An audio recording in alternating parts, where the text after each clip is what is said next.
seeing this movie, I imagined about someone that I could have a neural connection with. He or she should be loyal, kind, patient enough with me, Can't see the negative things in my life, but still understand them.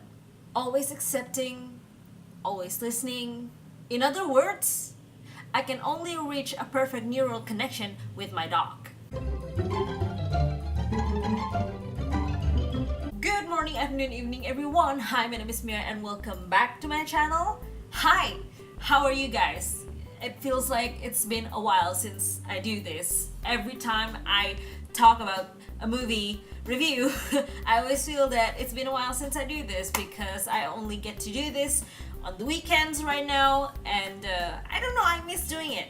I miss interacting with you guys. I miss uploading videos, not editing. If you know me, I don't really like editing videos, but I miss uploading them and seeing what you think of it. And I'm still working out on a schedule, you guys. I hope you understand. My job has been a really big part of my time right now, but I do not want to give this up, and I hope you guys understand how much YouTube means to me and that you will be patient and understanding, and you have been so far, so I am so grateful for that. Thank you so much. So yeah, before I forget to say this again, please click that bell button besides my subscribe button if you haven't, so you'll be notified if I upload something new. And I upload rather rarely sometimes, or rather frequently. Still don't have a schedule again, so you'll just have to click that button to figure out when I upload. But in regards to what I've said before the title, dogs are the beings that understand you best. I think. I love mine so much, and I have 2 of them. Now let's talk about what I'm here for, which is Pacific Rim Uprising. And yes, I know this movie is already so old according to movie time, but I just got to record the movie review, so I hope you still like it or at least remember what the movie is about. Naturally, since this is the sequel, I've seen the first movie and it was impressive. The original Pacific Rim doesn't just have action, it also has a brilliant storyline, great characters, and awesome peaks and downfalls, where we can all relate and understand. It was a beautiful experience, and to be honest, I can also feel that this movie, the first movie, is quite long. However, I do enjoy every second of it. However, Pacific Rim Uprising, I just don't feel the same way. But my total verdict will come later after I tell you a little bit about the movie itself. Now, if you've seen the first movie, you'll know that one of the characters named Pentecost, which is, I think he's like the captain or the leader or something. Please correct me if I'm wrong. I can be a little bit forgetful even though I have this script in front of me. Yeah, correct me if I'm wrong, okay?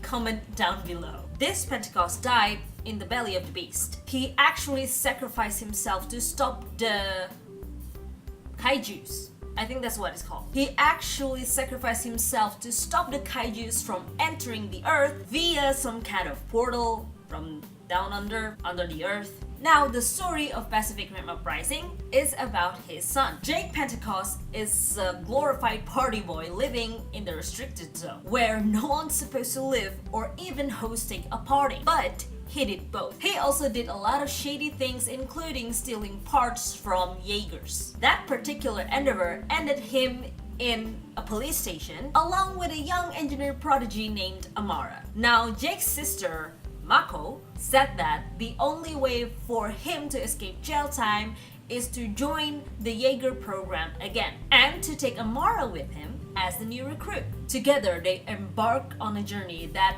will make them remember their past, cherish the present, and fight for their future against a different kind of kaiju threat. As usual, stop here if you haven't watched the movie. Please.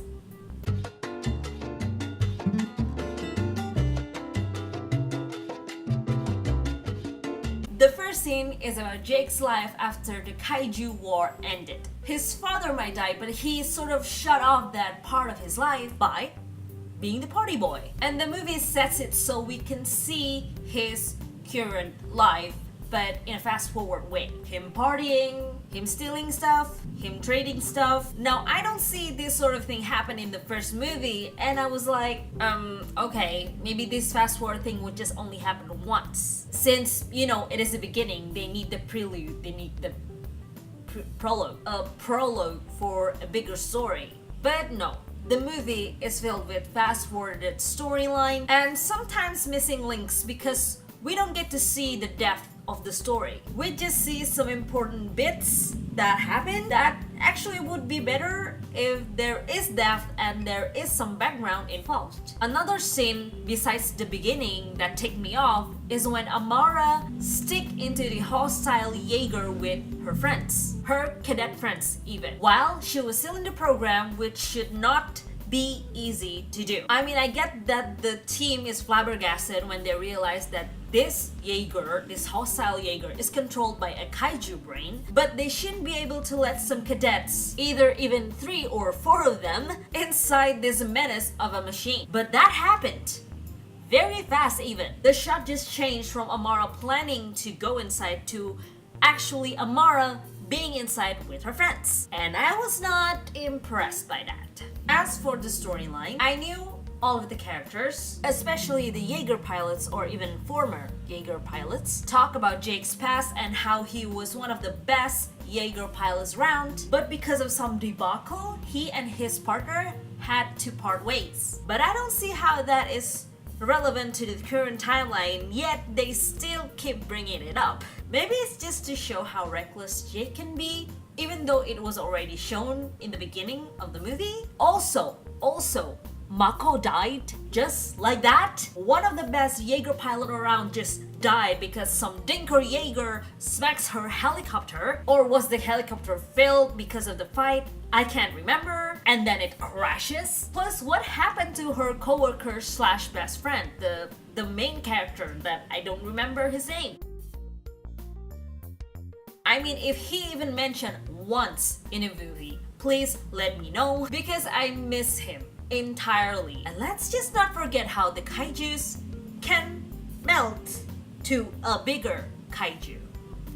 Ew. However, despite all of that shortfall and more shortfall on characters that I will be talking about, the movie managed to keep the action intact. Their action sequences with Jaeger and kaijus and or hybrid kaijus are great. They also try to intertwine some of the human connections while doing this, much like what happened in the first movie. How the mutual connections of the co-pilots plays a big fight in controlling the Jaeger and actually winning the fight. So at least I can still enjoy the movie because of that. Although it will be better for me if they have a more fixed storyline. And Scrapper was also a nice addition to the team, even though it doesn't play much part.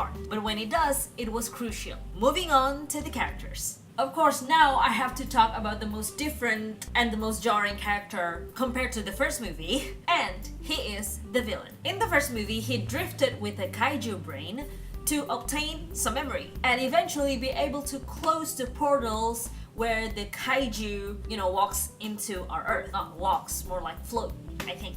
However, Dr. Newton Keisler cannot stop drifting with the brain, and in time he would be consumed by its power and seduction, and he would eventually hatch a plan for the kaijus to actually serve their purpose on Earth. Now, I didn't even realize that this is a thing even when I saw Alice, which is the kaiju brain, that he was kind of fell in love with and just drifted with her. But as I saw the progress of the movie, I sort of guessed that he even wants his longtime friend to join this plan initially. Remember when Dr. Newton asked I believe his name was Dr. Gottlieb, to visit his home and to, I'll introduce you to Alice. Remember that? If it were to happen, I'm pretty sure the kaijus will be unstoppable. Thank goodness Dr. Hermann Gottlieb still have some senses in him. But still, I do not approve Dr. Newton as the villain. I mean, he was one of my favorite characters from the first movie. Now he's just meh.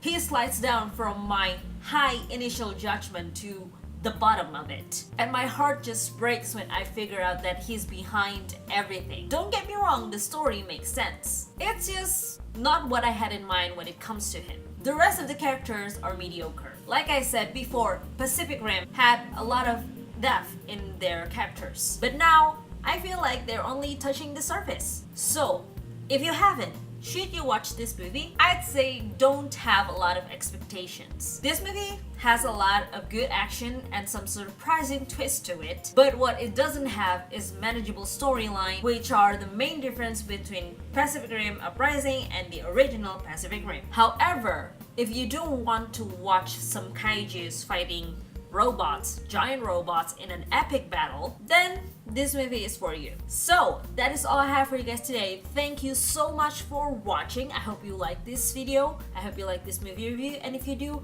don't forget to comment, like, subscribe, or if you don't like this movie review, do comment too. I would like to hear your critics and suggestions and such, because I love hearing from you. Don't forget to follow my Facebook and Instagram there in my description below, and thank you again so much for watching. I love you, thank you for being here, and as always, I will see you next time. Bye!